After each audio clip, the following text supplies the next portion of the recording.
Je me souviendrai toute ma vie de cette montée parce que, oh là là, elle fait 1000 mètres, hein, pas bien plus. Et en fait, je vais prendre la plus grande leçon d'humilité de ces 4 dernières années de sport, quoi. Je passe, je crois, de 24e à 51e sur 1000 mètres presque de dénivelé, sachant que ça doit faire 3 ou 4 kilomètres. Et je me souviens, là, je me dis, en fait, là, faudrait que t'abandonnes. Enfin, les autres courses, t'aurais abandonné là, quoi. Et là, je sais que j'ai pas le droit, donc qu'est-ce qu'il me reste à faire? Bah, il faut que je les monte, ces 1000 mètres, et je décide de les fractionner en 10 fois 100 mètres de dénivelé. Et voilà, je regarde ma montre, je fais 100 mètres de dénivelé, je m'assois sur un caillou. Je vois passer des coureurs, c'est pas pour dénigrer, mais de peloton qui ont parfois 30, 40 ans de plus que moi, j'ai l'impression. Et je me dis, mais t'es naze, quoi. T'as 25 ans, tu t'entraînes quand même beaucoup, même si cette année tu t'es pas beaucoup entraîné. Mais t'as pas le droit, en fait, d'être là assis sur un caillou. Eux, ils marchent vite, ils te disent courage. Ils vont sûrement mettre 50 heures à terminer, mais eux, ils sont là, quoi. Bonjour à tous, je suis Guillaume Lalu et je suis ravi de vous retrouver dans ce nouvel épisode de Course Épique. Course Épique, c'est le podcast Running et Trail qui vous fait vivre dans chaque épisode une histoire de course hors du commun. Athlète émérite, coureur confirmé ou anonyme passionné, quand la légende d'une course et la destinée d'un coureur se rencontrent, c'est dans Course Épique qu'elle se raconte. Course Épique, c'est un nouvel épisode chaque mercredi, mais c'est également chaque lundi matin un extrait de l'épisode à venir pour bien démarrer la semaine ensemble. Nous avons donc rendez-vous 2 fois par semaine. Et si vous souhaitez suivre notre actualité au jour le jour ou découvrir les coulisses du podcast, je vous donne rendez-vous sur notre compte Instagram courseepique.podcast. J'ai le plaisir de recevoir dans ce nouvel épisode Arthur Joyeux-Bouillon. Arthur a construit au fil de ces dernières années un solide palmarès qui compte notamment une retentissante 7e place à l'UTMB en août dernier. Une performance qui lui a ouvert les portes de sa première sélection en équipe de France de trail à l'automne. Arthur va partager avec nous aujourd'hui son échappée belle, une des rares courses du calendrier 2020 qui a survécu aux annulations en pagaille en raison du Covid. Au-delà de ce contexte général défavorable, cette course va s'inscrire dans un moment délicat du parcours sportif d'Arthur, marqué par 2 désillusions quelques mois auparavant à la TDS, puis à la Diagonale des Fous. À l'issue de sa rencontre avec son nouvel entraîneur, Éric Lacroix, l'objectif sur cette échappée belle est élémentaire, renouer avec le plaisir, probablement un peu dissipé alors. Cette course va compter son lot de challenges pour Arthur, à commencer par son fort dénivelé, mais aussi cette idée de devoir contraindre son envie de figurer aux avant-postes, comme à son habitude. Mais je ne vous en dis pas plus. Arthur va vous raconter tout ça bien mieux que moi. Bienvenue dans notre nouvel épisode de Course Épique, de plus belle. Bonjour Arthur, je suis ravi de te recevoir dans ce nouvel épisode de Course Épique. Comment ça va ? Bah écoute, ça va très bien. Merci de l'accueil. Ça fait longtemps que j'ai envie de te recevoir, donc je suis très content que ce vœu puisse se réaliser aujourd'hui. Arthur, on est aujourd'hui le 3 mars et je suis sûr que tu le savais, mais il y a pile 176 ans, naissait le scientifique écossais Alexander Graham Bell, qui est connu mondialement pour être l'inventeur du téléphone. Le téléphone en dit beaucoup sur quelqu'un. J'ai donc quelques petites questions d'entrée de podcast à te poser sur ton téléphone pour nous permettre de mieux te connaître. Est-ce que tu pourrais me dire l'appli que tu utilises le plus sur ton téléphone ? J'hésite entre Instagram et Strava. Ok. Strava pour les perfs et Insta pour les partager, ou pour inspirer en tout cas plutôt. Tout à fait, ouais, c'est ça. Aujourd'hui, je pense que les réseaux sociaux, et on a la chance de pratiquer un sport qui est visuel, donc les gens aiment beaucoup nous suivre sur les réseaux. Nous, on aime ce partage, leur montrer des endroits où ils peuvent pas forcément aller quand ils sont citadins ou autres. Et puis Strava, parce que aujourd'hui, je pense que beaucoup de coachs utilisent notamment Strava et tout est relié, hein. Je pense à Nolio, Sunto, mais en fait Strava, c'est la plateforme de rassemblement de coachs et athlètes qui fait que voilà, on se partage nos petites sorties et puis moi j'aime bien. Est-ce que tu t'en sers pour espionner un peu tes petits camarades aussi avant une course ? Alors non, Et jauger leur niveau de forme. Je regarde jamais, déjà de manière générale, je regarde pas attentivement les sorties des autres. J'aime bien voir ce qu'ils font, dans quel massif, parfois quand je vois un beau tour. Moi j'ai cette petite fâcheuse tendance à aimer faire des circuits. J'aime pas trop faire des allers-retours ou autre, donc quand je vois qu'il y a une belle boucle qu'un copain a fait dans un massif voisin, eh ben ça m'arrive de l'enregistrer pour me dire bah la prochaine fois si je passe par là-bas, je ferai celui-là parce qu'il a l'air sympa. Mais avant les courses, je regarde de moins en moins Strava. D'ailleurs, les 2-3 jours avant les courses, je coupe. mon téléphone, enfin c'est ma compagne qui l'a. Donc moi en fait je suis focalisé sur mon entraîneur, moi et mes proches, et ça me permet de plus me poser de questions. Est-ce que lui il s'entraîne moins, plus, et c'est un vrai bien-être. Donc non, j'espionne pas trop. Une autre question sur ton téléphone, l'appli la plus inattendue ou improbable peut-être, ou celle que t'as jamais utilisée? Est-ce qu'il y en a une qui a rien à faire sur ton téléphone en Ah, théorie? alors je suis quelqu'un qui fait souvent du tri, que ce soit dans mes vêtements, parce qu'on bouge beaucoup. Donc dans mon téléphone c'est pareil, les photos, les applications, je fais pas mal de tri. Mais alors là comme ça, si je pense à une application, ça doit être vente privée ou quelque chose comme ça. C'est des trucs, ça finalement je crois que j'ai jamais utilisé, je dois encore l'avoir. Ouais, c'est Prochain objectif, supprimer le petit picto rose VP. exactement. Dernière question, l'athlète élite que tu as appelé le plus récemment, si tu regardes dans ton téléphone, là, on va trouver quel nom? Ah bah c'est simple, c'est Hugo Ferrari, parce que j'ai fait un podcast avec lui il y a de ça 3-4 jours, pour son Patreon. Donc voilà, on a bien discuté, en plus c'est un super pote, donc c'est toujours super de discuter ensemble parce que on déconne beaucoup, on a un peu le même humour, et puis on aime se retrouver sur les courses. Donc là c'était sympa de faire un petit débrief sur sa chaîne, et je pense que je vais intervenir plus souvent avec lui. On a convenu de quelques rendez-vous pour discuter de plein de sujets super sympas. Excellent, une bonne nouvelle. On salue Hugo au passage. Merci beaucoup, Arthur. Il faut quand même que je te dise que Alexandre Graham Bell n'est pas l'inventeur du téléphone. C'est quelque chose qui a été découvert assez récemment. La Chambre des représentants des États-Unis s'est rendu compte et a en tout cas officiellement reconnu en 2002 que c'était pas lui l'inventeur du téléphone. C'est un Italien, Antonio Meucci. Donc voilà, on a tous en tête que c'est Alexandre Bell, mais pas du tout. Voilà. Petite parenthèse téléphonique terminée. Arthur, on va reparler d'une course qui s'est tenue il n'y a pas très longtemps, à savoir la Transgrande Canaria, qui était il y a quelques jours à l'heure à laquelle on enregistre cet épisode. C'est un ultra d'ouverture de saison qui s'est particulièrement bien passé pour toi. Est-ce que tu peux nous en parler très brièvement? Oui, alors bah, très brièvement, ça fait 4 ans que je suis inscrit sur la Transgrande Canaria. Parce que pour la petite histoire, j'ai commencé le trail il y a, allez, on va dire, le trail en 2015, l'ultra en 2017. Et au tout début que je suis allé sur YouTube, voilà, il y avait très peu de contenu sur l'ultra, en tout cas très peu de contenu qualitatif. Et je suis tombé sur une vidéo de la Transgrande Canaria. J'ai cliqué dessus et là, j'ai pris un waouh, quoi. Et je me suis dit, mais en fait, c'est plus que du trail que je veux faire, c'est de l'ultra. Moi, je veux ressentir ça, je veux vivre cette vie. Parce que l'ultra, pour moi, c'est à chaque fois une vie. Il y a un début, il y a une fin, il y a plein de coureurs le disent, hein, mais voilà, j'invente pas. Et donc, je me suis Sauf qu'on n'a dit, pas forcément envie que la fin soit le plus tard possible, contrairement à la vraie vie. et parfois, c'est vrai qu'on est content d'arriver quand même. Il y a des fois, franchement, il y a des fois, on se dit, ça pourrait continuer comme ça quelques heures. Ouais, ça me déplairait pas. Mais souvent, c'est vrai. On est content d'arriver. Donc voilà, la Transgrande Canaria pour moi c'était l'ultra qu'il fallait que je fasse un jour parce que c'est celui qui m'a donné envie de faire, qui m'a fait découvrir déjà cette discipline. Donc ça faisait 4 ans que j'étais inscrit, puis voilà, dans les Alpes, on fait quand même beaucoup de ski alpinisme l'hiver. Moi j'adore ça, je viens du ski alpin. Je suis né dans le Vercors, donc voilà, à 2 ans je faisais du ski et pas de la course à pied, hein. Donc bah voilà, je faisais la Pyramenta et puis vu que c'est très très proche, je pouvais pas faire assez de volume à pied. Et cette année, dans une optique aussi cohérente de qu'est-ce qu'on va faire toute cette saison, avec mon coach Eric Lacroix, on a convenu que c'était une très bonne idée, hein, de couper un peu le ski alpinisme et de partir sur la Transgrande Canaria pour établir une base pour la saison 2023. Donc voilà, une course que j'attendais avec impatience. Tu finis 7e au scratch, on peut le dire. Oui, c'est ça, 7e.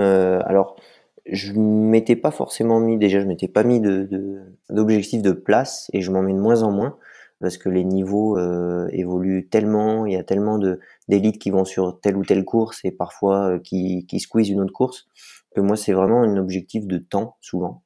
Là, j'avais dit à ma compagne, écoute, si je mets moins de 15 heures, contrat rempli et je serai hyper content parce que c'est pas mon format, faut le dire, c'est quand même très roulant.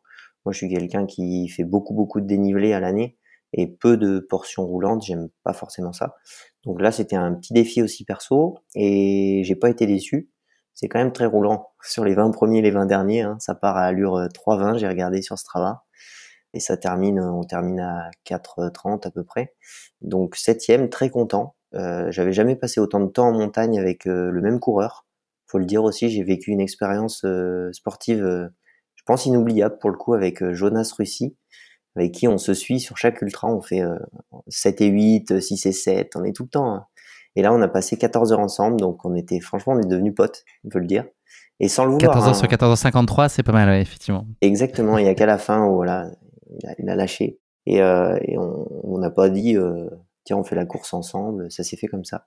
Donc très heureux de cette course, et puis voilà, le petit clin d'œil à Courtenay qui 1 heure avant la fin nous passe avec un grand sourire, et c'est vraiment Superwoman, quoi. Donc chapeau à elle.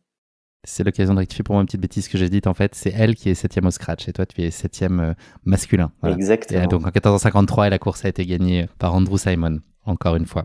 Exact. Arthur, c'est habituellement la question de podcast qui s'est retrouvée un petit peu déportée plus tard dans l'émission. Est-ce que tu pourrais te présenter? On fait les choses un petit peu à l'envers. Mais la seule contrainte, c'est que tu ne peux pas parler de sport. Alors, tu as eu le loisir de le faire un petit peu là avec ta Transgrande Canaria, et puis on aura l'occasion d'y revenir un peu plus tard. Mais voilà, qu'est-ce que tu veux bien nous dire de toi qui n'est pas directement lié à ta pratique sportive? Alors, il y a 2-3 aspects, je pense, qui vont être reliés à ça, mais tu vas voir, je vais éviter de parler de sport, de Je trail sens que en tu tout vas cas. feinter. Voilà. Non, mais tu vas me dire. Je suis né dans le Vercors, mes parents y habitent toujours, donc j'ai commencé par le ski alpin à 2 ans. Voilà, comme je disais, hein, je faisais des activités beaucoup montagneuses. On a vécu dans ce cadre-là, village, avec tout le temps des amis qui venaient jouer au foot. Enfin voilà, j'étais tout le temps dehors. Et j'ai toujours adoré ça. J'ai pas eu cette période, contrairement à mon frère, où plein d'amis qui, à l'adolescence, un peu voilà, réfractaires de oh bah tiens, on sort ce week-end, on va, j'en sais rien moi, marcher, et au lieu de rester devant l'ordinateur ou la télé. Moi, j'ai toujours aimé les grands espaces, me sentir libre au final. C'était là que je me sentais libre et bien. Donc j'ai grandi comme ça. Je me suis tout de suite orienté vers un lycée sportif. Donc voilà, où j'ai fait des études, alors pas de sport, hein, j'ai fait un bac génie et mécanique. Pour moi, à l'époque, c'était un défouloir. Mon moment de bien-être, c'était dehors. Et puis, par contre, ma vie professionnelle, je la voyais ailleurs. Et de fil en aiguille, j'ai découvert plein d'activités. Et j'en arrive à aller en sport-études, en STAPS, où là, je me dis, bah, vu que j'aime tous les sports, je vais partir sur professorat de PS. Donc voilà, j'ai passé mon master en MEF, on appelle ça métier de l'enseignement, pour devenir enseignant en EPS. Et à cette période, il s'avère que voilà, mes résultats me permettaient d'entrevoir quelque chose. J'ai vu un rêve de gosse. Plusieurs phrases ont fait écho en moi aussi. Voilà, que si on tentait rien ou qu'on croyait pas en nos rêves, forcément que ça arriverait pas un jour. Donc j'ai toujours gardé ça dans un coin de ma tête en me disant si tu y crois pas, tu y arriveras pas. Si on m'a dit plein de fois hein, ça, enfin faut faire prof, faut faire tel et tel métier parce que c'est stable et tout ça. Ce que j'ai fait, mais dans un coin de ma tête, ça passait pas.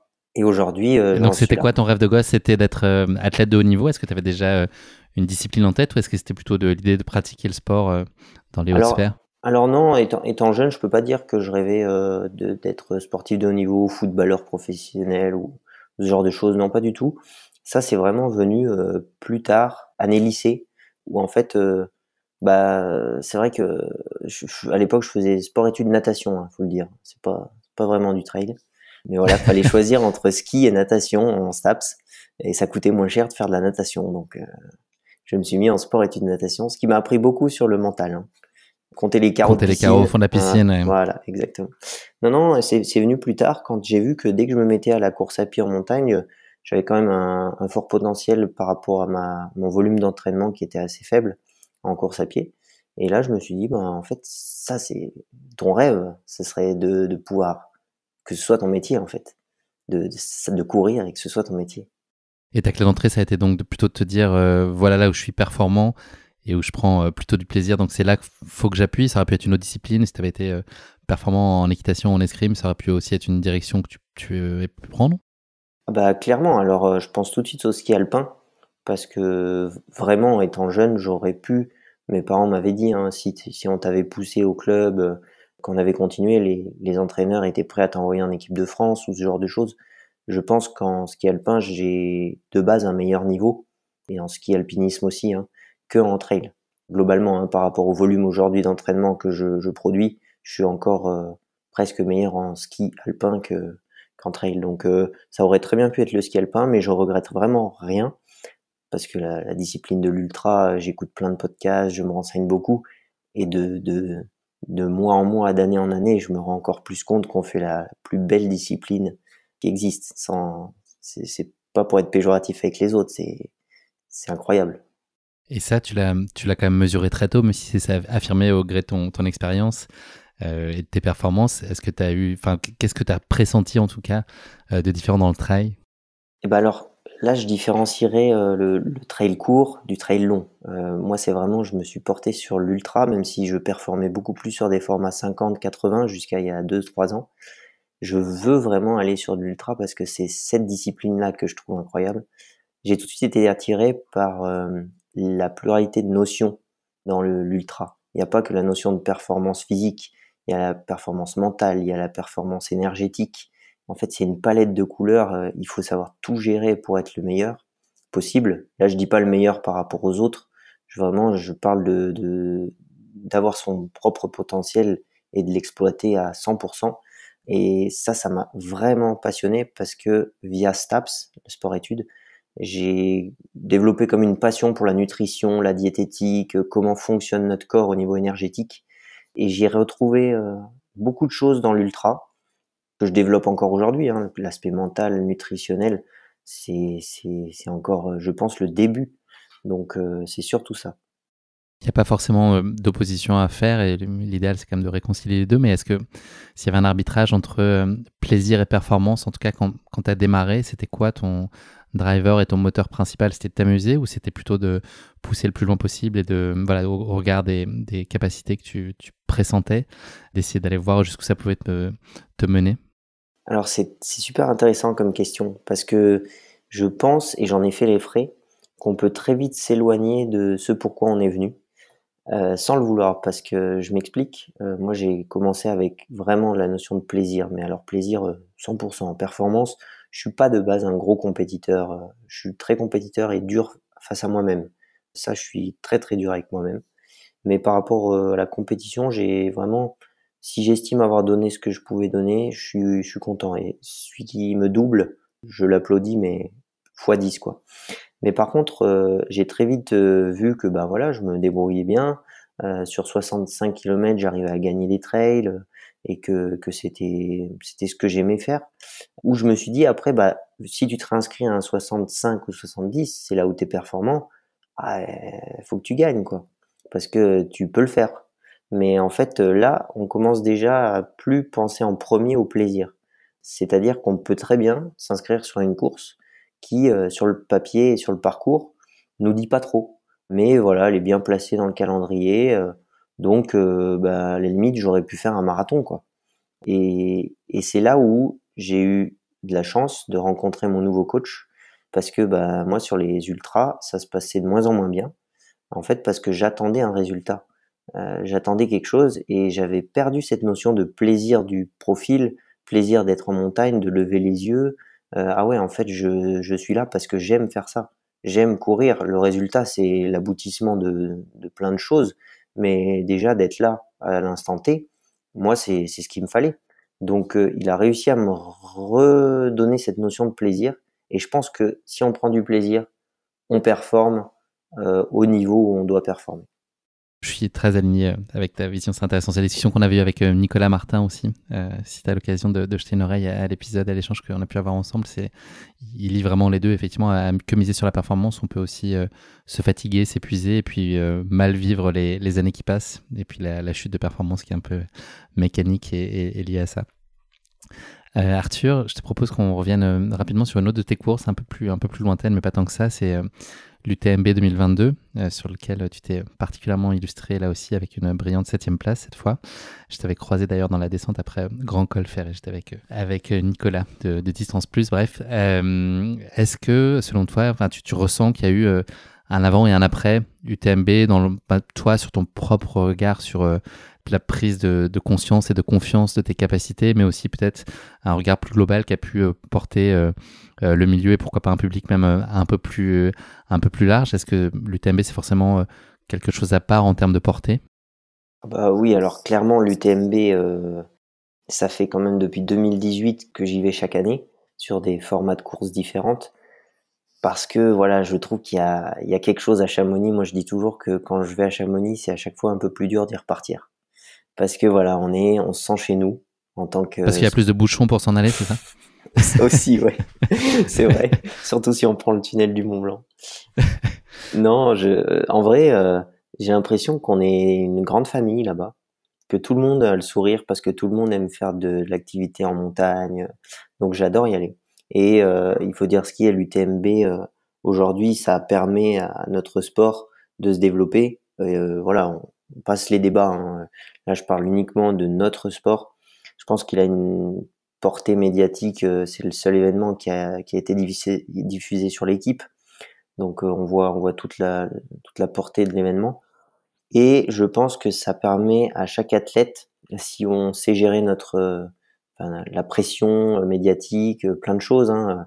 Il y a un nombre d'élites. Enfin, je veux dire, on peut très bien se retrouver centième de l'UTMB si tous les élites sont là, hein. Et pourtant, on aura fait une très belle performance. Donc, si on arrive à se détacher de tout ça, je pense qu'on peut quand même se transcender sur ce genre de course. On est porté par quelque chose. Et cette UTMB 2022, c'est vraiment ce qui m'a apporté. C'est de voir que si on est porté par des gens au bord des chemins et tout ça, on en oublie plein de choses, sauf le plaisir. Voilà. Donc la douleur, elle part. La notion de performance part aussi quand même. Moi, il y a plein de moments où je me disais, fais ta course. Mon coach m'avait dit, hein, concentre-toi. Donc, je faisais ma course et j'ai pris un énorme plaisir à voir qu'on pouvait se dépasser comme ça et voir aussi les copains performer, hein. Moi, si tu me demandes un souvenir de l'UTMB, ce que ça a changé, j'ai fait une longue préparation estivale avec Mathieu Blanchard, chez moi à La Rosière. On a partagé plein de moments enrichissants. Qu'on peut retrouver dans le podcast de Mathieu dans mon bain, Exactement, notamment. c'est vrai, ouais, tout à On fait. t'y retrouve. Et le voir faire une performance pareille, ça inspire. Voilà, je dirais que c'est inspirant. Donc ça donne beaucoup de. J'ai hâte en fait d'y retourner pour voir si le travail établi cette année va permettre de faire mieux, en tout cas différemment que l'année dernière, et ça laisse plein de portes ouvertes. C'est top. Il te faut juste ta qualification, c'est ça? C'est pas encore tout à fait dans la poche, Ça techniquement en tout cas. ça c'est le gros débat aujourd'hui. Ouais. En effet, j'ai même pas de running stone. J'ai rien pour l'instant. Donc on espérait quand même honnêtement dans le top 10, hein, on s'est beaucoup écrit. On espérait qu'il y ait au moins une opportunité pour nous de nous inscrire. On demandait pas grand-chose, mais voilà, c'est les nouvelles règles. On accepte. Une fois que c'est expliqué, on sait quoi faire. Moi, j'avais pris un peu les devants et je l'avais demandé vraiment avant décembre pour savoir comment organiser ma saison 2023. Et c'est vrai elle sera tournée sur les courses de qualification. Un peu plus tard dans l'année, au mois de novembre, tu es parti en Thaïlande et tu as le privilège d'honorer pour la première fois le maillot de l'équipe de France de trail. Est-ce que ça aurait pu être un rêve de gosse aussi? Alors ça, c'est quelque chose qui restera gravé à vie, hein. Il faut dire ce qui est. Je pense que tout gamin qui pratique un sport, si un jour enfin si quand il est petit, on lui dit tu seras en équipe de France un jour, même si c'est pour un an, hein, même si c'est pour 10 minutes, pour une course, ça donne des étoiles dans les yeux. Moi, j'ai eu la chance de pouvoir décrocher cette qualification après l'UTMB. Alors oui, on était plusieurs dans ce cas-là. L'UTMB se finit fin août, les mondiaux étaient mi-novembre. On avait tous prévu de couper un peu notre saison après l'UTMB, donc forcément le corps est un peu rincé, mais on se retrouve avec tellement d'énergie en soi quand on apprend la nouvelle que finalement on a tous plus ou moins réussi notre course. En tout cas, certains ont plus performé car ils étaient plus frais. Mais c'était une aventure humaine avant tout que j'oublierai jamais. J'ai fait des rencontres, j'ai vu le staff qu'il peut y avoir sur une équipe de France. Alors on parle de trail, hein, pas de foot ou de rugby, hein, mais c'est énorme en fait. ce soutien qu'on a, enfin, je veux dire, on ne pense qu'à, c'est peut-être individualiste de dire ça, mais on pense qu'à soi. Je veux dire, on s'entraîne, on vient, on mange et on va se faire masser, on se repose. Ça, moi, dans ma vie de tous les jours, c'est pas, je veux dire, ça arrive pas, quoi. J'ai jamais une seconde, je m'en plains pas, mais c'est exceptionnel, quoi. Et en parler, il y a beaucoup de solidarité, j'imagine, et d'attention et de soutien mutuel avec les liens que vous avez pu créer. Ouais, exactement. En plus, il y a une partie équipe dans les championnats du monde de trail. On a fait vice-champion du monde par équipe. Donc ça montre bien que c'est un sport individuel, mais aussi par équipe. Et on s'entraide vraiment tous. Je me souviens, il y a des portions où on se croisait parce que les ravitaillements étaient sur un sommet, puis on redescendait.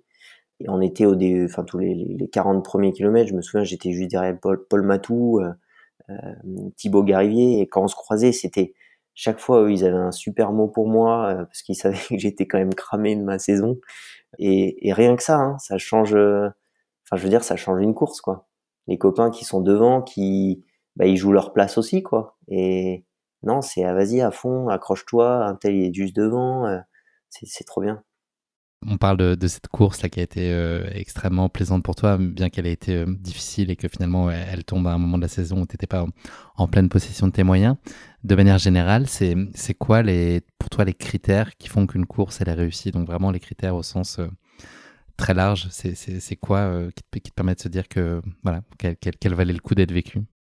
Alors aujourd'hui, plus qu'il y a 2 ans, je dirais que c'est si on a pris le départ parce qu'on avait envie de prendre le départ, réellement, c'est-à-dire intrinsèquement, est-ce que je veux faire cette course ou est-ce que je la fais pour, ça peut être les autres, ça peut être pour me prouver quelque chose, mais qui n'est pas lié à la course. C'est est-ce que je suis juste capable de faire 100 km, par exemple. Moi, aujourd'hui, et si je suis sur la ligne de départ et je me dis, OK, je voulais courir cette course, je suis là parce que je vais courir, je prends l'exemple dernièrement de la Trans-Gran Canaria. J'étais sur cette ligne de départ, OK, là déjà, j'ai réussi parce que je suis au départ de la course que je voulais faire. Et ensuite, c'est à l'arrivée, est-ce que j'ai fait ce que je savais faire? Pas plus, pas moins, avec les armes dont je disposais le jour J. On arrive, parfois on est fatigué, parfois on est en pleine forme, parfois on a tous vécu cette course où tout va bien et cette course où tout va mal.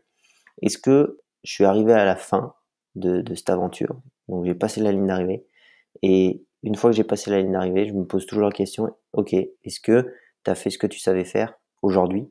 Et si je réponds oui, c'est que pour moi c'est réussi. J'ai une dernière question pour toi, Arthur, avant qu'on passe à notre questionnaire de Proust.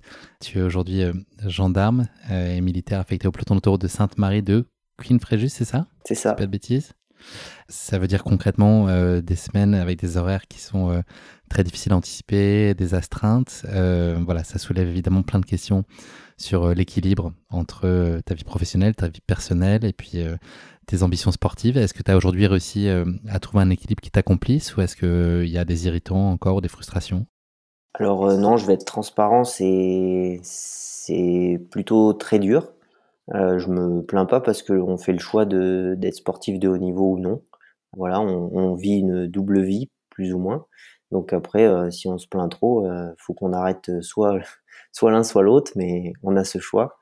Donc non, par contre, je sais que c'est très dur, à la longue. Ça fait 3 ans, 3 ans que je suis à temps plein, donc ça représente 40 heures par semaine, avec en effet des nuits, comme ce soir, où en fait je rentre demain matin à 9 heures. Donc après j'ai une descendance de 11 heures, c'est là où je m'entraîne sur les sorties longues. Mais voilà, on a un déficit surtout de sommeil qui est énorme, parce que beaucoup de gens pensent que enfin, c'est vrai que sur les réseaux sociaux, souvent on me dit: «Mais en fait tu travailles pas ou comment ça se passe?» Parce que je fais énormément de volume, j'en ai besoin aussi, c'est mon moteur dans la vie. Mais bah, on le prend sur le sommeil, on le prend sur la vie privée. Donc aujourd'hui, on n'a pas trop de vie privée, j'ai pas trop de sommeil sur l'année quand je regarde. Donc je sais que c'est des paramètres qui sont pourtant très importants pour la performance. Et ça, c'est compliqué à gérer de plus en plus. Donc va falloir faire un choix. Je suis en plein projet professionnel de reconversion, enfin autre, donc je suis en train de voir pour qu'on ait une vie plus équilibrée et je pense que ça pourra que être bénéfique pour l'ultra, ça c'est clair et net. Donc là, l'idée, c'est d'allonger et de faire évoluer plutôt la partie professionnelle de ta vie, c'est ça, la sphère professionnelle? C'est ça, mais moi je vais voir qu'est-ce qu'il est possible de faire, mais comme l'ultra se démocratise aussi, que qu'aujourd'hui on voit de plus en plus de sportifs pouvoir en vivre. Et à l'époque, mis à part Kylian, François, je pense à voilà ces deux-là parce que c'est ceux qu'on entendait le plus parler. Thibaut Barognan après, quelques athlètes Salomon et internationaux, les Américains. Mis à part eux, je veux dire, moi, combien de fois on m'a dit, «Ouais, c'est super, mais tu pourras jamais en vivre, c'est dommage». C'est pas dommage de pratiquer, hein, mais c'est dommage de pas pouvoir en vivre, parce que c'est un des sports qui demande le plus d'entraînement, hebdomadaire, à l'année. Enfin, je vois combien d'heures on s'entraîne. C'est lourd à porter pour, nos compagnons et compagnes. Donc, sauf pour mon chien qui m'accompagne 80 du temps, elle se plaint jamais, mais voilà. Merci beaucoup, Arthur. Place donc au questionnaire de Proust. Je l'ai un peu spoilé là, il y a quelques instants. Question que j'ai jamais posée dans ce questionnaire, donc tu vas essuyer les plâtres, je m'en excuse. Ce que tu as appris ou ce que tu prends le plus de plaisir à apprendre dans la vie? Qu'est-ce qui te stimule nourrit ta curiosité? Bah, je dirais qu'apprendre, si, je peux répondre à cette question parce que en fait, j'adore, et comme je te disais, je suis très difficile avec moi. En fait, j'ai une passion pour apprendre sur mon corps.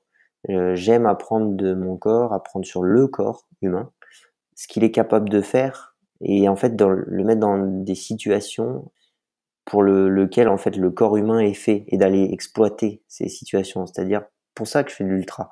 C'est que j'ai lu Born to Run, enfin des livres très inspirants qui montrent qu'on est réellement fait pour courir, fait pour marcher longtemps et tout ça. Donc je me suis tout de suite dit, ben, si on est fait pour ça, moi mon corps, il est fait pour ça. Et je veux voir si vraiment ça fonctionne, si bah ouais, je peux faire un ultra, je peux faire plus qu'un ultra, je peux faire et je m'étonne à voir que je pense que c'est grâce aussi à mon coach, mais je me blesse quasiment jamais. J'ai jamais eu de vraies blessures, du moins, mis à part des contractures, des petites, des inflammations, jamais rien eu d'autre. Et c'est vraiment ça ouais, je prends le plus de plaisir à apprendre, c'est comment mon corps peut réagir et jusqu'où il peut aller. Deuxième question, tu en as peut-être parlé déjà précédemment. Un moment qui a changé ta vie pour toujours? Ah alors oui, j'en ai un peu parlé et je pense que c'est vraiment quand alors je pourrais pas dire si c'est un jour, si c'est, un mois ou autre, mais c'est ce jour où je me suis dit que, bah, personne n'était né, champion. Je pense que c'était en STAPS.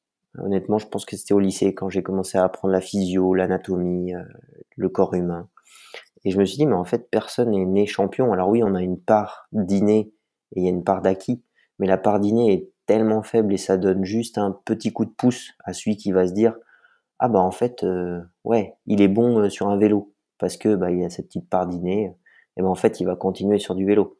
Mais si un gamin à 3 ans, ou à 5 ans, on le met sur un vélo, il va être aussi bon que l'autre, alors qu'il avait pas d'inné. Donc je me suis dit ça, je me suis dit: «Mais en fait, on n'est pas né champion, ceux que je vois à la télé et que j'adore et ils ont juste travaillé, en fait». Et ils se sont même pas posé la question: «Moi, je suis un champion, je vais le rester, je vais le devenir».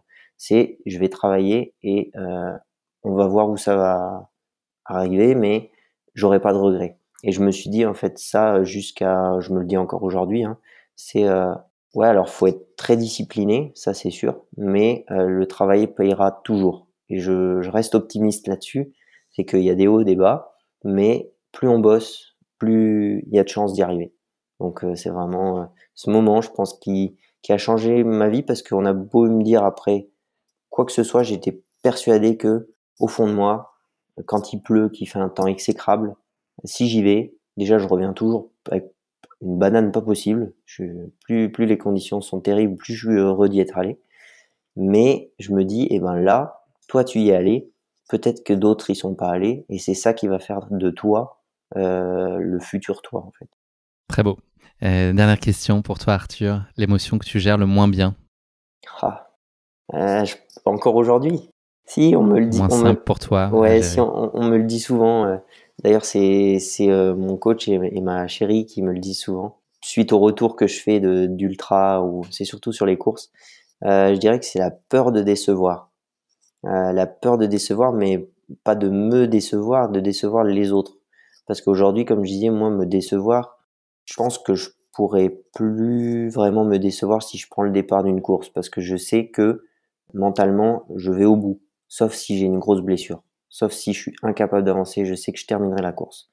Et si je la termine en 35 heures, eh ben c'est que il sera arrivé plein de choses et que j'aurais pas pu faire mieux.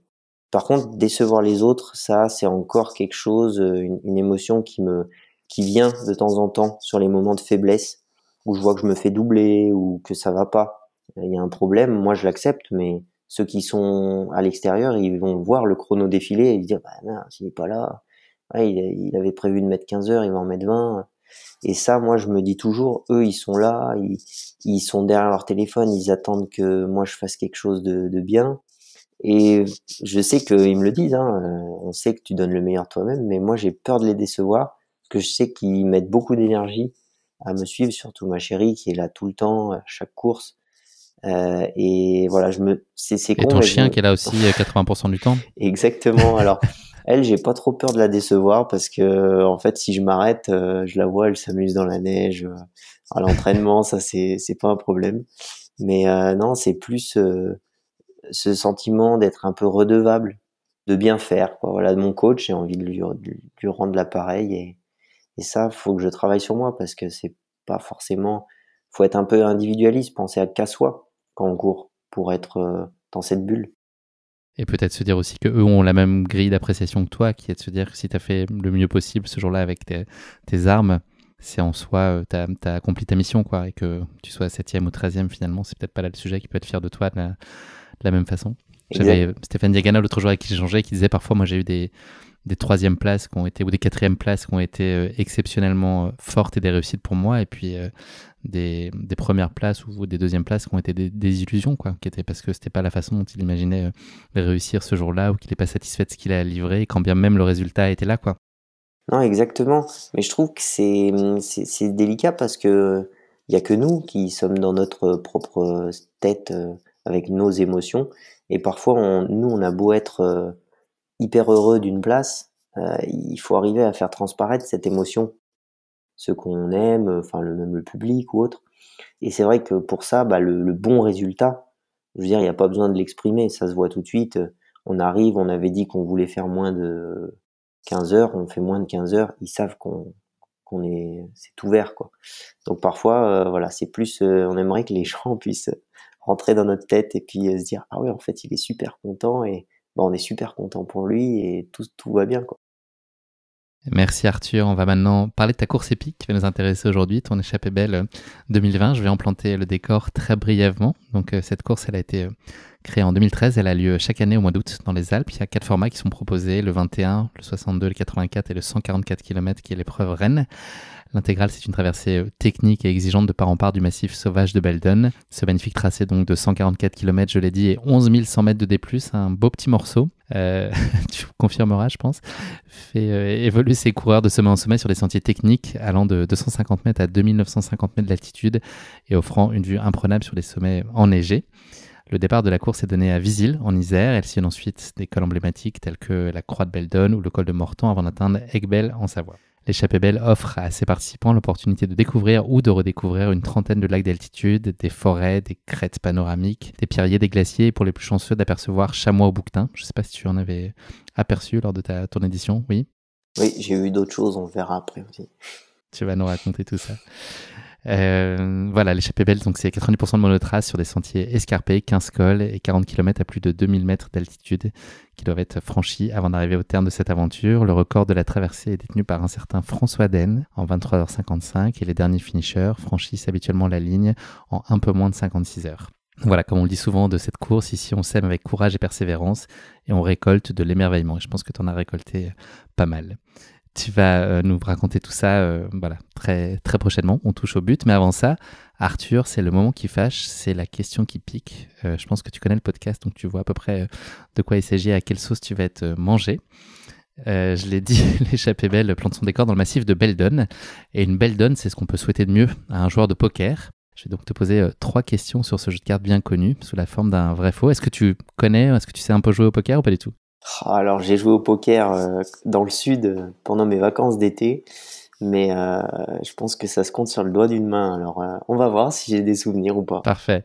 On va voir si t'as une bonne main, justement. C'est un langage de poker. Non, mais il n'y a pas besoin en réalité, il n'y a pas besoin de connaître les règles. Donc, tu vas voir, c'est très, très ouvert. La première question, donc tu vas me dire si c'est vrai ou faux selon toi. La joueuse de poker norvégienne Annette Obrestad a remporté un tournoi en ligne réunissant 180 joueurs en ne regardant son jeu qu'une seule fois sur l'intégralité de la durée de la partie. Est-ce que c'est vrai ou faux selon toi? Ça me paraît impossible, mais en général, ce genre de questions impossibles, c'est possible, donc je dirais que c'est vrai. Absolument, sans trucage, effectivement. Elle a regardé seulement ses cartes une seule fois, donc il y avait 180 joueurs. Le seul moment où elle a regardé, c'est quand un de ses adversaires a fait un all-in. Voilà, l'idée c'était pour elle de montrer plus qu'il est important de regarder l'expression des joueurs qui sont autour de la table et leur position plutôt que de vraiment se concentrer uniquement sur son jeu. En tout cas, ça lui a porté chance ce jour-là. Et elle a gagné le tournoi en regardant une seule fois ses cartes. Excellent. Ça commence bien, Arthur. Deuxième question pour toi. Kylian Jornet a financé l'achat de son premier dossard à l'UTMB, l'Ultra Trail du Mont Brelan, après avoir gagné un concours de poker en ligne.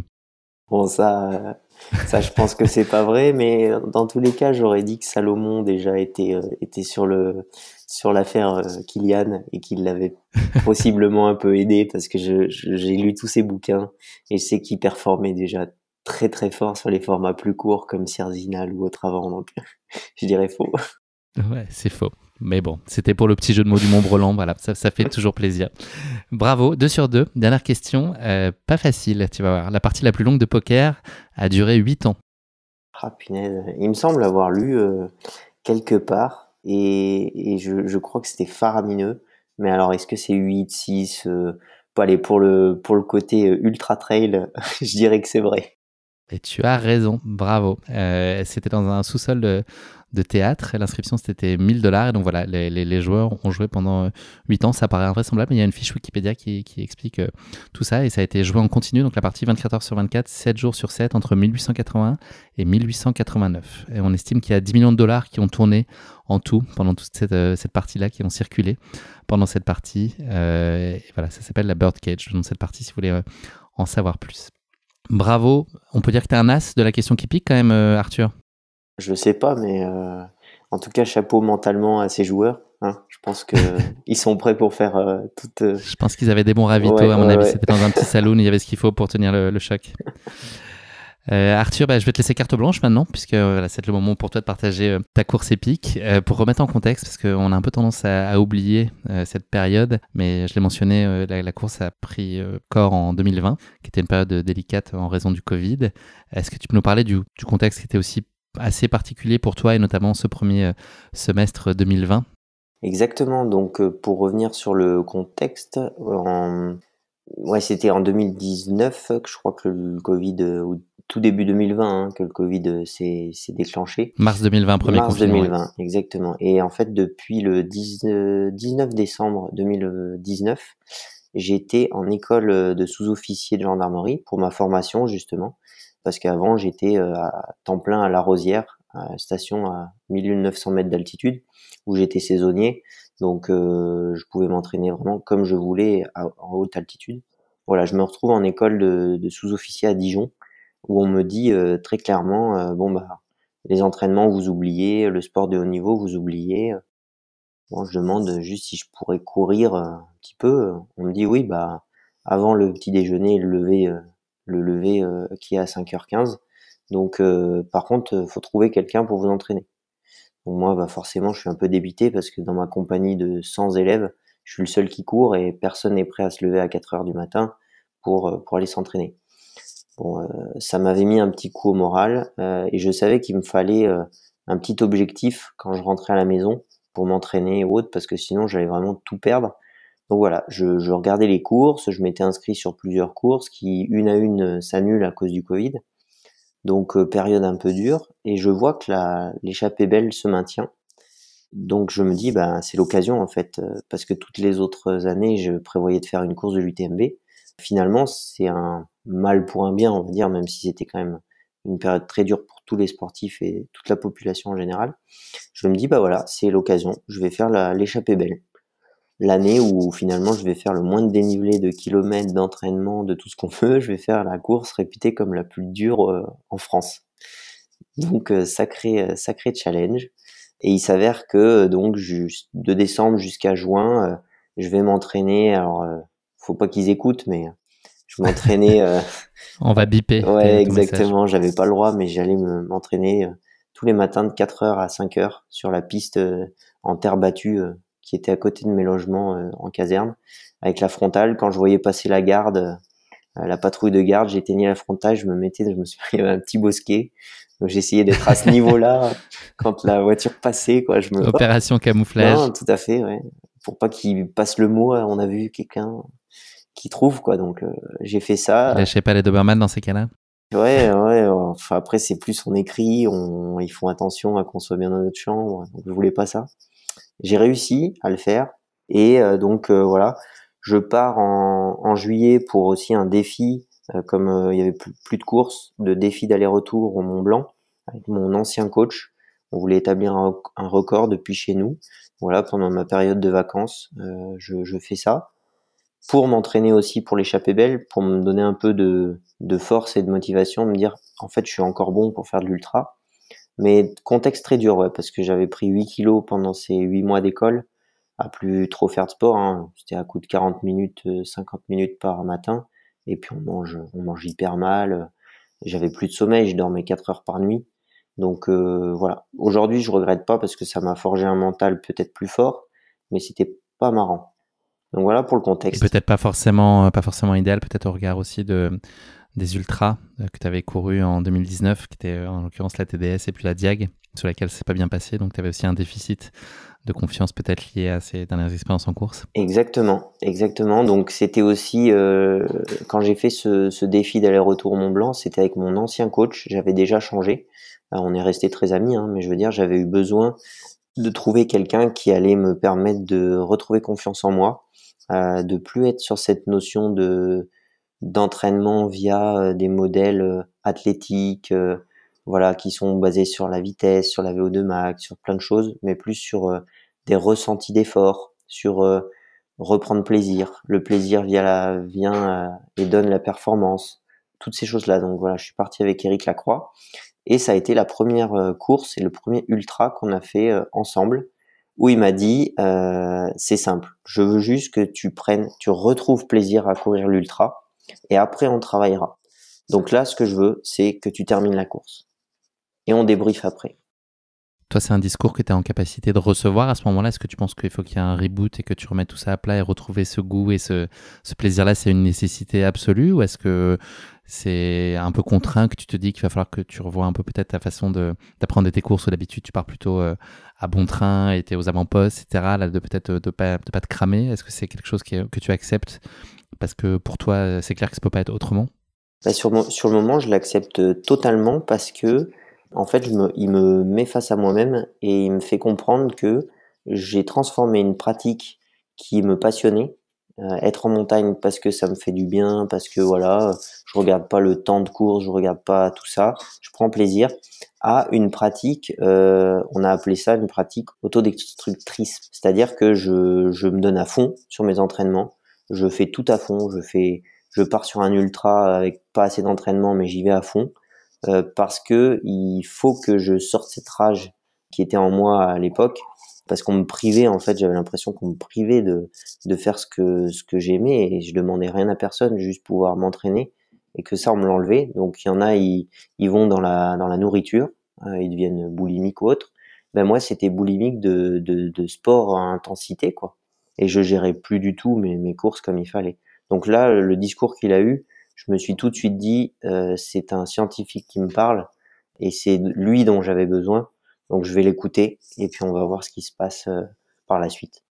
Qu'est-ce que tu t'attends à vivre avec cette échappée belle? Comment est-ce que tu projettes la course au regard d'un certain nombre d'incertitudes, au regard du dénivelé que tu mentionnais qui est très important, particulièrement en tout cas sur cette course? Voilà, est-ce que c'est quoi les zones d'ombre, toi, tes envies? Enfin, qu'est-ce que tu imagines que tu vas vivre avec cette course?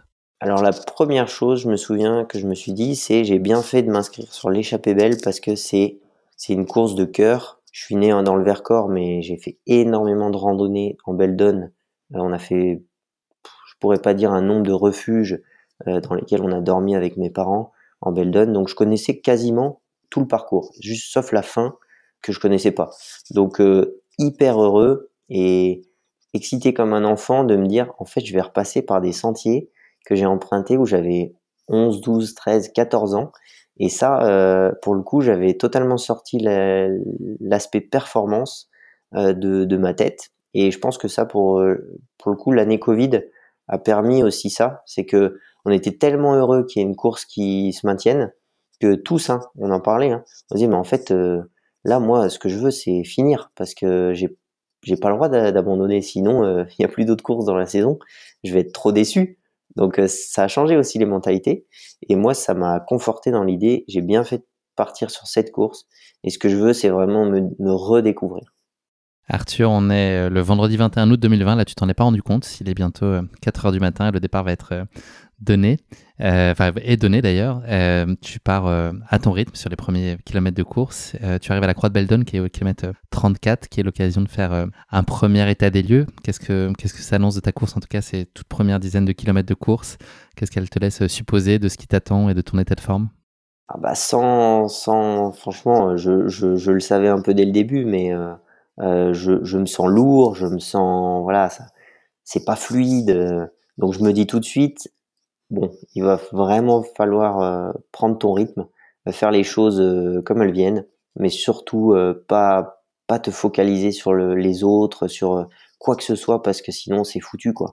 Faut reprendre ta pratique d'il y a 4 ans, voilà, je suis dans le peloton, je fais ma vie, et puis on verra ce qui se passe après 20 heures d'effort. Il faut dire que j'avais jamais couru aussi autant de temps, et donc c'était une découverte.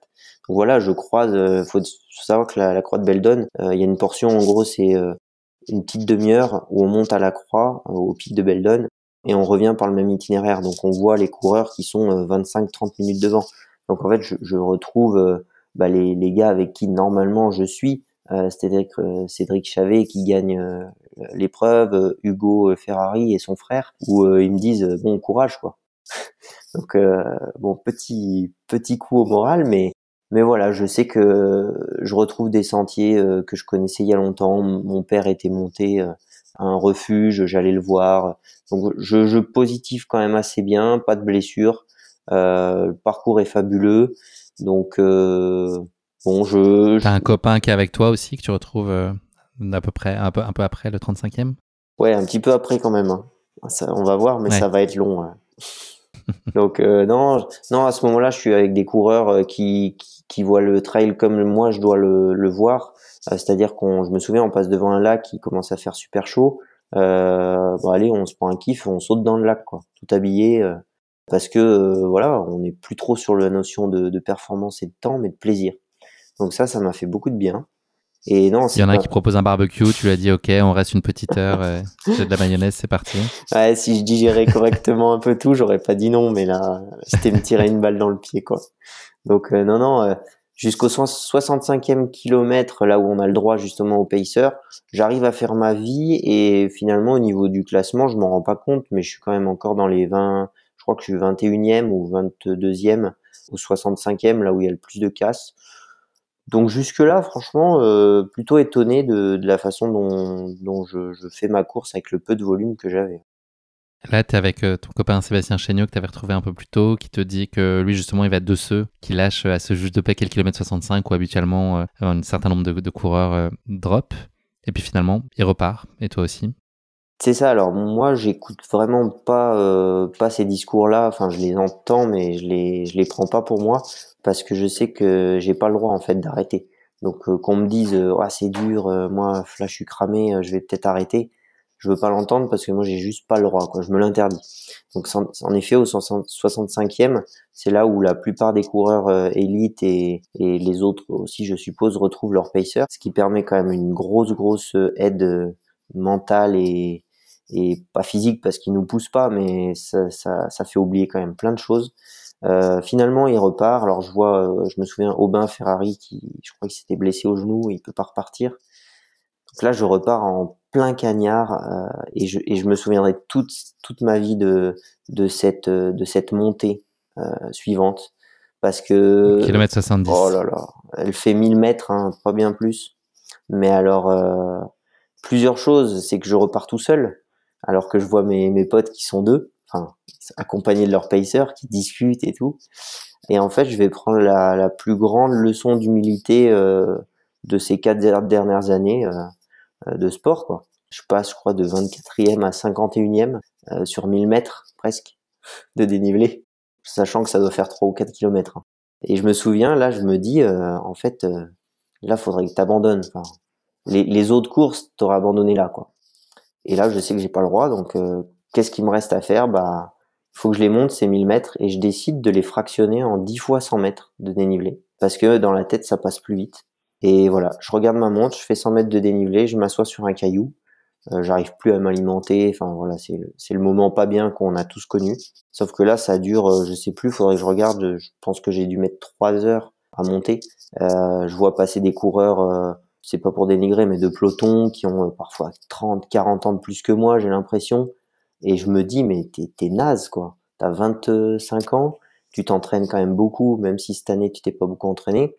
Mais t'as pas le droit, en fait, d'être là assis sur un caillou. Eux, ils marchent vite, ils te discouragent.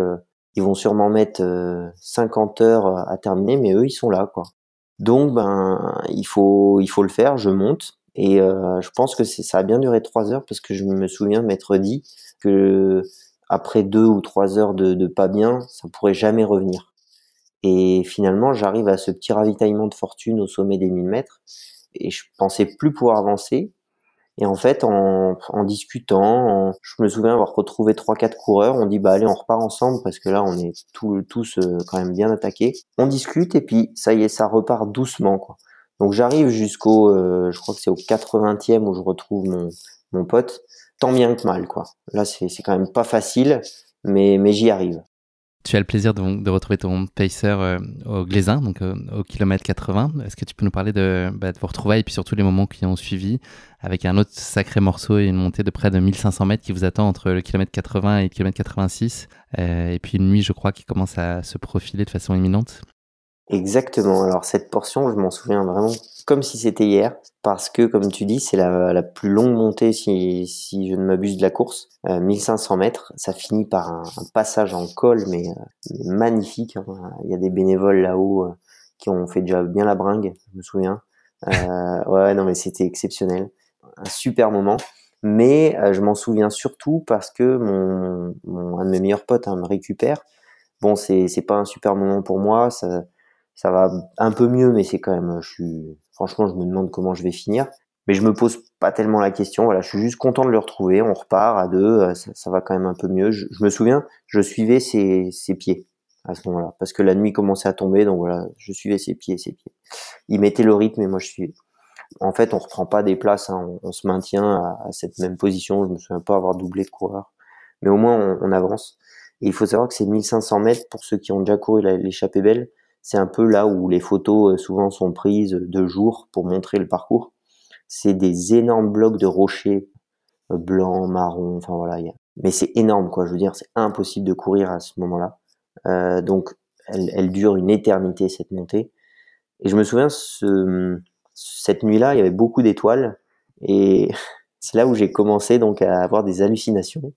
La première chose, c'est que j'étais persuadé que le sommet de la montée, ça mon pote l'a compris plus tard, hein, mais que moi je voyais les étoiles en haut et je lui disais mais c'est super loin, on va jamais y arriver quoi.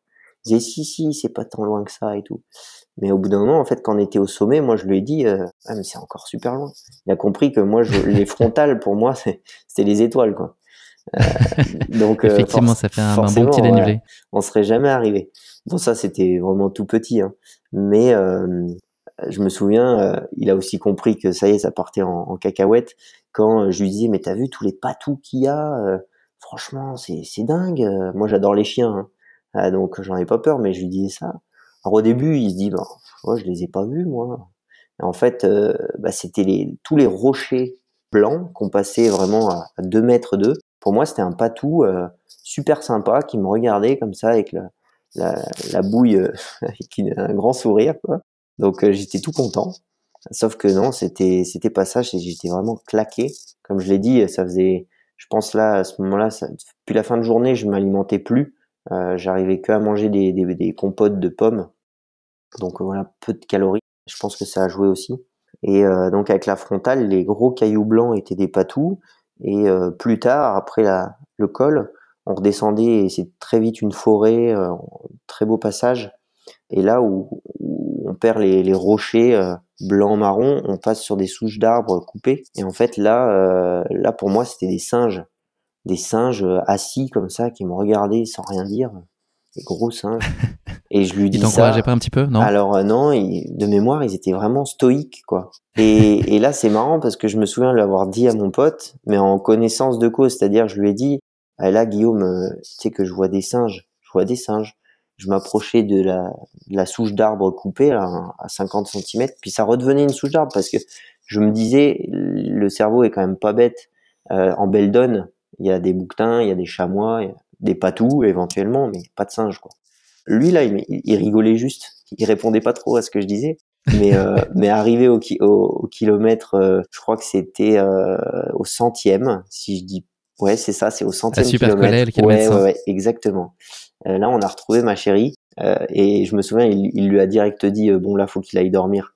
Euh, donc moi j'ai suivi, hein. J'ai pas demandé à repartir tout de suite.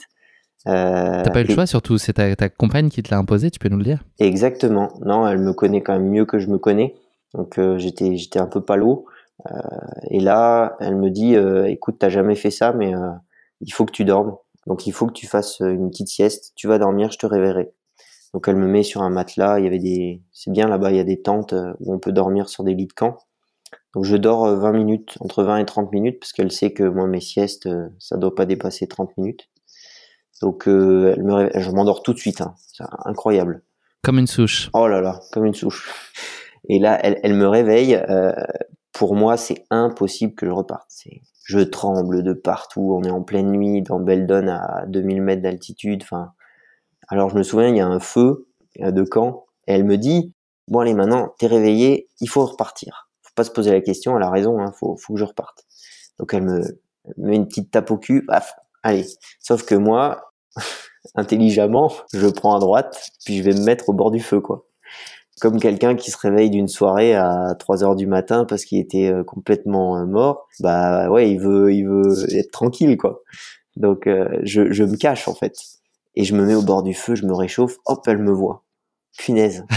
Heureusement hein, au final, hein, parce que sinon je serais pas reparti. Donc hop, elle me dit non, il faut repartir là, tu repars. Donc je repars. C'est la première fois de ma vie que je dormais en course. J'avais jamais fait plus de 25 heures de course. Hein. Je crois que c'était sur la Diag où j'avais bâché à la 20e heure ou 22e heure. Donc déjà une belle expérience, savoir ce que c'est que dormir en course. J'ai pas refait depuis, mais je repars. Ouah, c'est horrible. Franchement, la première demi-heure. C'est terrible, je me souviens avoir vomi tout le repas que j'avais mangé une demi-heure avant, tellement la tête elle tourne, on sait plus où on est, pourquoi pourquoi on est transpirant, les bâtons, et ouah, ça franchement c'était très dur ce moment. Mais je repars, un pied devant l'autre, et là je me souviens que c'est cette portion où je finis avec le lever du jour, si je dis pas de bêtises, sur une crête, où je suis tout seul, il se met à pleuvoir, et là je sais que pas bien longtemps après, il y a un autre ravitaillement, je crois que c'est au 120e, donc il y a quand même 20 km, ouais, c'est assez long. Mais en gros, quand je les revois, il fera jour. Et, et franchement, je sais pas ce qui s'est passé là. Mon corps, je pense que c'est le corps humain qui est fait comme ça, mais il a fait un reboot de tout ce qui s'était passé la veille. Alors avec le peu d'énergie que j'avais, hein, je suis pas reparti frais. Hein. Mais voilà, j'ai commencé à pouvoir courir, à pouvoir un peu m'alimenter. Et là, je me suis dit, ouais, mais en fait, peut-être que je vais pouvoir finir la course et ça va être cool. Donc j'arrive au 120e avec plus d'avance, bon beaucoup de retard, mais plus d'avance que ce que prédisait Life Trial. Donc mon pote qui m'avait lâché au centième pour me récupérer au 120e était avec C'est un paceur alternatif un peu, c'est ça? exactement, il était pas assez entraîné pour tout faire. Là, il me retrouve Et avec là, ils ma te voient chérie. arriver avec la grosse banane, trop facile. Il y a un switch total. Exactement, ils comprennent pas. D'ailleurs, ils me le disent, hein, je me souviens très bien. J'arrive et tout, et ils me disent, mais en fait, on t'attendait pas avant 1 heure et demie. Qu'est-ce qui s'est passé?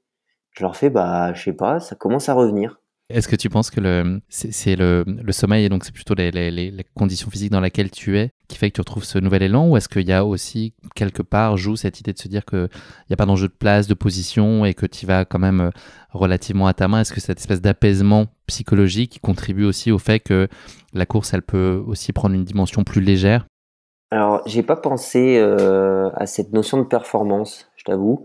Pour moi, c'était plus lié à 2 facteurs. C'était, tout de suite, je me suis dit: «Bah, t'as bien fait de dormir», parce que c'est en fait, dans ta tête, la course, elle a commencé à super coller. C'est étonnant de dire ça, mais pour moi, la course, elle avait commencé à mon réveil.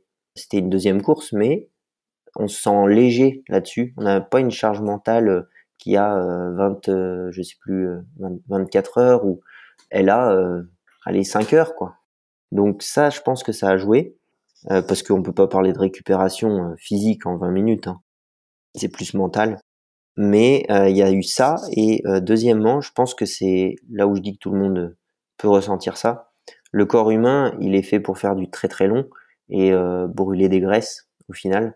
Et je pense qu'en fait, il s'est vraiment adapté à cet effort d'ultra et de très très long, et qu'en fait, je suis totalement passé sur une, comment dire, mon corps s'est mis en ultra endurance. Alors, je pouvais pas aller vite, mais avec le peu d'énergie que je lui apportais, il était capable de fonctionner 3 heures, 3 jours, je veux dire. C'est ce que d'ailleurs j'ai dit à mon pote. J'ai dit, mais en fait là, je crois que je suis en train de me rendre compte qu'avec, sans rien comme apport, et que des compotes de pommes, là, je suis bien et je pourrais tenir 3 jours. Pas plus vite, pas moins vite, mais en fait, on est bien, quoi. Et peut-être que maintenant que tu le dis, de ne absolument pas penser à la performance, ça m'a libéré de plein de choses, et où je me suis dit, en fait, bah, tant que tu peux mettre un pied devant l'autre et que t'as la banane, bah, profite, quoi.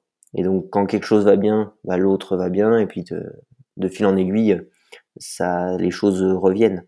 Donc, c'est peut-être ça aussi, ouais. Donc votre fin de course, elle s'est ensuite passée de façon idéal. Tu en as profité aussi pour grappiller quelques places au classement, même si c'était pas le sujet, mais c'est toujours un indice en tout cas de la performance et de l'état de forme dans lequel tu peux être à ce moment-là. Oui, exactement. C'est à ce moment-là, c'était vraiment un plus. Et d'ailleurs, je me souviens que tous les coureurs qu'on a doublés, on les a pas doublés en se disant on les double et puis on file. On est resté à chaque fois avec eux un petit moment à discuter. Vu qu'on est avec nos pacers, ça fait tout de suite des petits groupes de 4, 6, et c'était franchement super. On pouvait parler, et puis après, bah oui, on partait parce que moi, je me sentais de nouveau bien. Mon pote, il sait que je suis quand même compétiteur avec moi-même. Donc à un moment, il m'a dit, bon, là tu vas bien, et ben on va se détruire les jambes. Je me souviens, il m'a dit ça. On va se détruire les jambes sur les 2 dernières descentes.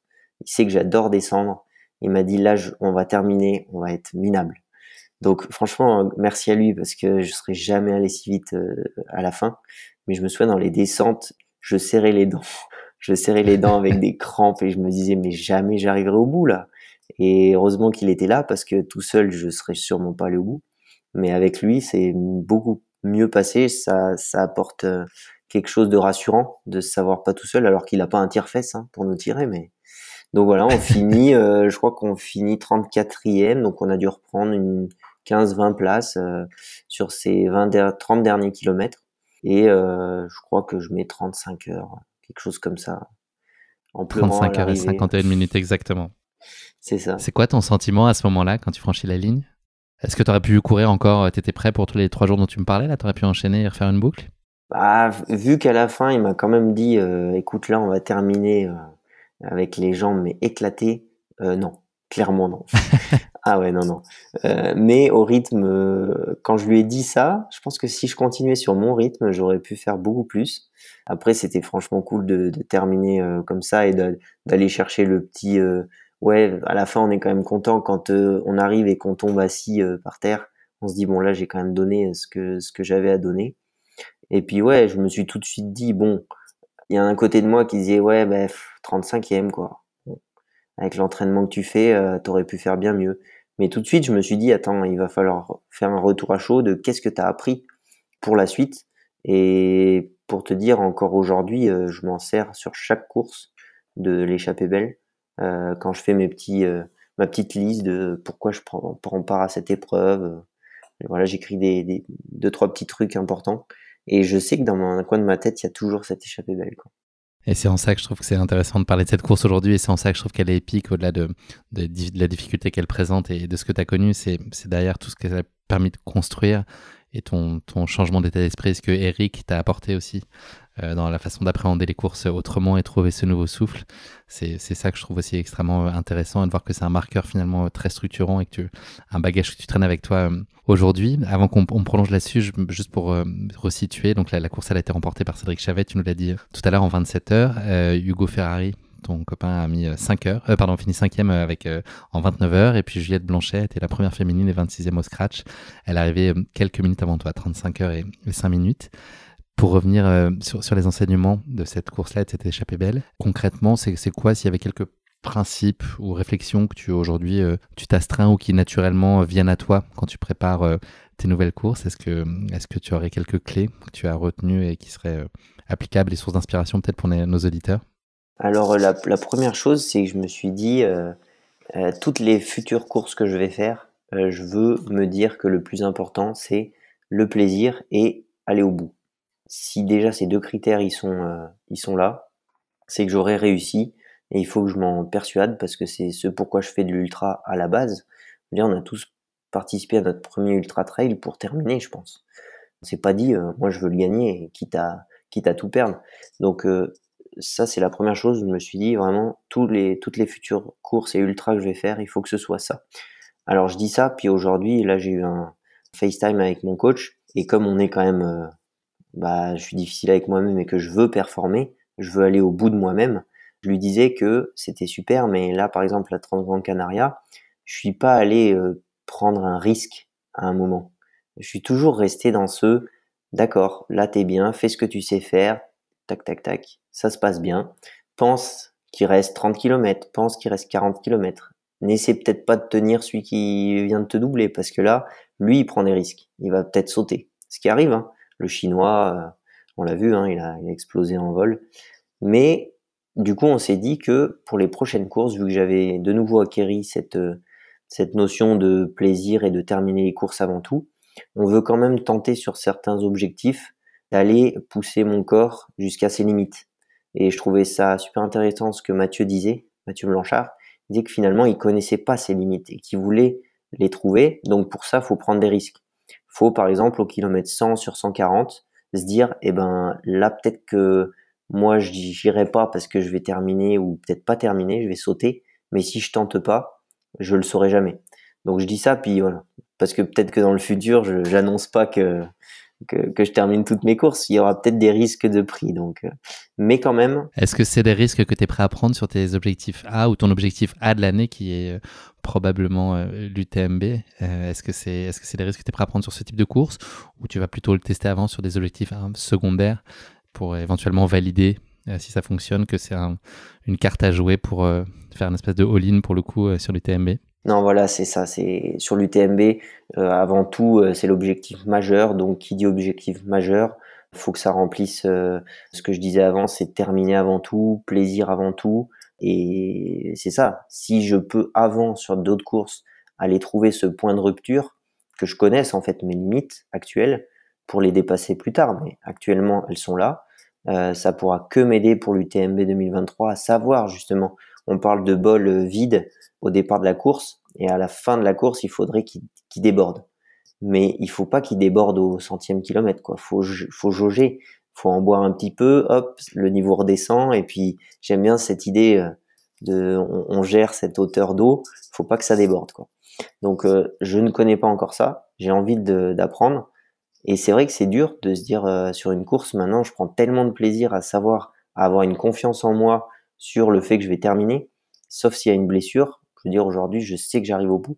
Et ça, il va falloir que je le déconstruise un peu sur certaines courses pour mieux me connaître. Et je pense que je suis prêt à le prendre, ce risque.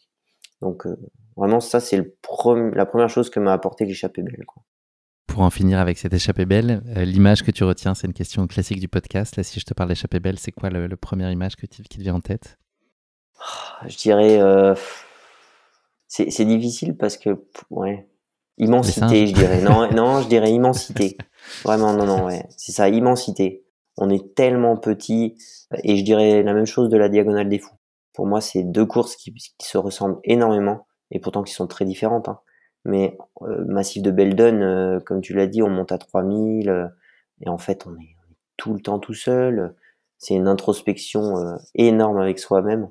Immensité, mais immensité dans tout, dans l'effort, dans la gestion, côté humain de cette organisation qui est franchement géniale. Donc ouais, immensité. Très bien. Arthur, on a parlé un petit peu d'avenir, on a vu que l'UTMB était le gros rendez-vous de ton année. Mon petit doigt me dit qu'on va peut-être te croiser à Istria d'ici là, c'est ça? C'est possible? C'est un autre de tes points d'étape jusqu'à l'UTMB?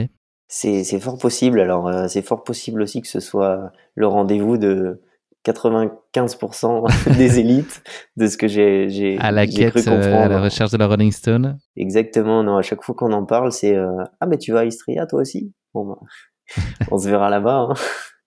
Donc non, ça va être super parce que au final, moi j'adore les courses où il y a énormément de niveaux, parce que je suis persuadé, comme je disais, que c'est sur ces courses-là qu'on se donne le plus et on s'aide en fait mutuellement. Donc j'ai hâte d'y être. Un format encore peut-être plus roulant que Transgran Canaria, mais c'est voulu pour de nouveau travailler les points faibles pour l'UTMB 2023. Et ce sera, comme je l'ai un peu teasé tout à l'heure, une des deux courses où il va falloir aller chercher sa limite et pour se connaître. On va suivre ça de près, donc c'est mi-avril. Oui, Pour nos tout à fait, auditeurs qui voudraient le suivre 14. avec attention. On te souhaite que ça se passe bien en tout cas. Arthur, c'est déjà la dernière question de ce podcast. J'ai rien vu passer. C'est le motto de la fin. Donc tu connais le podcast, donc tu vois ce dont il s'agit. Est-ce que tu aurais une devise à partager avec nos auditeurs? Ah, j'en ai deux. Alors, il y en a une que pareil, hein, j'ai dévoilé trop tôt peut-être, mais non, que vraiment qui m'anime depuis que je travaille avec Éric Lacroix. Je sais pas si c'est de lui ou pas, mais c'est fais ce que tu sais faire. Je pense que ça, c'est valable pour tout, hein, mais pour tous les sports, fais ce que tu sais faire. Ça se résume à ça. C'est comme je disais, si je suis fatigué la veille, si je suis en pleine forme, si j'ai bien mangé, si j'ai pas mangé, sur les entraînements, c'est exactement pareil. Si on estime ou si j'estime avoir fait ce que je savais faire, eh ben je peux que être satisfait de moi en fait. Et je pense que beaucoup de gens devraient penser comme ça.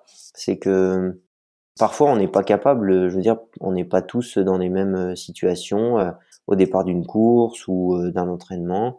Et faut pas viser le roi soleil, il me dit souvent. Ça, c'est un des mantras que j'ai, c'est voilà, je me le répète tout le temps, tout le temps.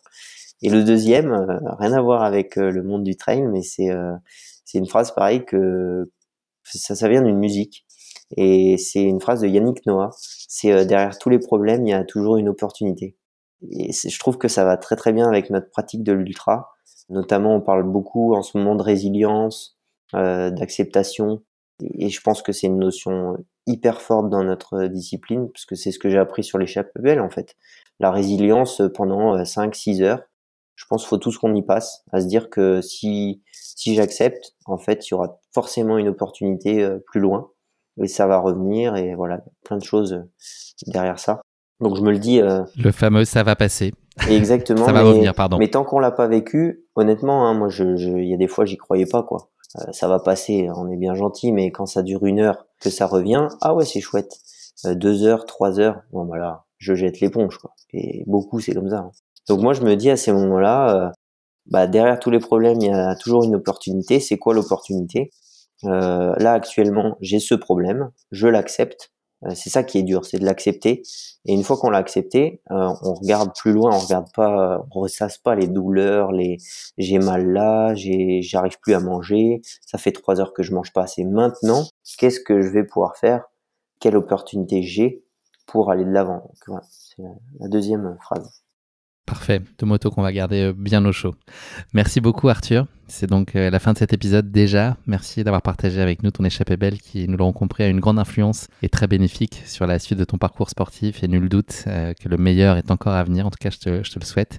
Je te souhaite aussi de te réaliser dans tous tes objectifs de 2023, ils sont beaux, et puis je te donne rendez-vous au plus tard, je l'espère, sur les sentiers de Chamonix, fin août, où nous ne manquerons pas de nous croiser, je l'espère en tout cas. Merci pour ton temps Arthur. Avec grand plaisir, franchement, c'était Il faut que tu ailles bosser là quasiment, ouais. Ouais, dans une petite heure. Bon courage pour le boulot et puis merci pour ta disponibilité. À très vite. Merci à toi. Salut. Merci d'avoir écouté cet épisode. Si vous l'avez écouté jusqu'ici, c'est qu'il vous a probablement plu. Alors n'hésitez pas à noter le podcast et rédiger un avis sur votre plateforme d'écoute favorite. C'est essentiel pour soutenir ce travail indépendant. Cela ne vous prendra que quelques secondes et ça change beaucoup de choses pour le podcast. Et pour être sûr de ne manquer aucune course épique à venir, n'oubliez pas de vous abonner sur votre plateforme d'écoute. Merci encore infiniment pour votre soutien, votre fidélité et vos chaleureux messages que je lis et auxquels je réponds avec un immense plaisir. S'il vous plaît, continuez. À très bientôt pour une nouvelle course épique, évidemment.